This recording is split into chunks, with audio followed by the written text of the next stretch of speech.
शिवाजी महाराजांनी जे रयतेचं राज्य बघितलं होतं आणि शिवाजी महाराजांचा जो हिंदवी स्वराज्याची संकल्पना होती तीच संकल्पना मला काँग्रेसची संकल्पना वाटते.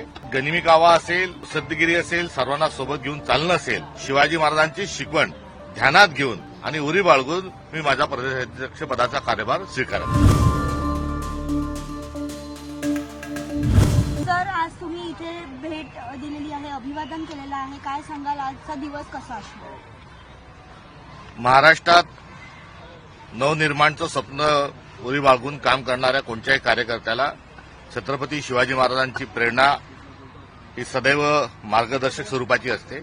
आणि आज मी माझा पदभार स्वीकारत असताना छत्रपती शिवाजी महाराजांना अभिवादन करत असताना शिवाजी महाराजांनी जे रयतेचं राज्य बघितलं होतं आणि शिवाजी महाराजांचा जो हिंदवी स्वराज्याची संकल्पना होती तीच संकल्पना मला काँग्रेसची संकल्पना वाटते.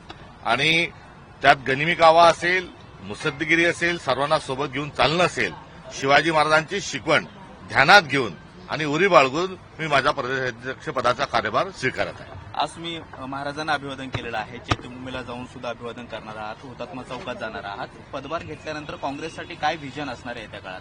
ते यथावकाश सगळ्यांशी चर्चा करून मी लवकरच आपल्याला त्या संदर्भात माहिती देईन. सर, हिंदी में जाना चाहिए. आज आप कारभार संभालने वाले हैं और आज अपने यहाँ पे शिवाजी महाराज की पुष्पांजलि प्रस्तुत की है.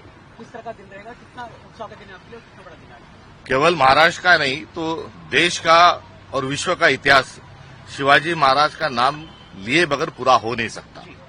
और अर्थात महाराष्ट्र तो शिवाजी महाराज की आन बान और शान है. और तो जो शिवाजी महाराज की जो प्रेरणा है हम सबके लिए मार्गदर्शक है. और उसी शिवाजी महाराज को या नतमस्तक होते हुए उनके वसूलों पर, उनके विचारों पर चलने का कर्मठता के साथ संकल्प करने हेतु आज मैं यहाँ पर आया हूँ. आज आप कारभार संभाले, आपकी असली लड़ाई किसके साथ है?